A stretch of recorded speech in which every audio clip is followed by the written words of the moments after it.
Iwasan nyo na ang kakadila sa korduroy na itlog. Nakakasama yan. It's bad for your health. Gumising na kayo. Diba? Tignan nyo po, sarili nating dugo, 30,000 Pilipino ang nawala dahil po sa kawalangyaan ng korduroy na itlog ni Digong. Kaya gumising na kayo. Tatay Dig, ano masasabi mo?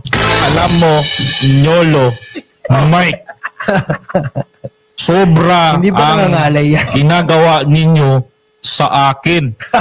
Ginawa ko naman lahat. Ang pangako ko sa inyo, High chair ka ba? 6 months, ubusin ko. Ha? Nangako ako sa inyo, sa Luneta, 6 months, ubusin ko yung mga adik. Inubos ko. Dinamay ko na yung iba. Bakit adik pa rin yung mga nasa munisipyo nyo sa Davao? Oo nga, yung anak mo, adik. Ang sabi ko, Mike, Nyulo, dapat kung meron adik sa aking anak, ako mismo ang magpapapatay. Oy, ba't buhay? Ay, ba't buhay? Nakalimutan ko, Mike. Nangako ako. Alzheimer's Mike. na pala.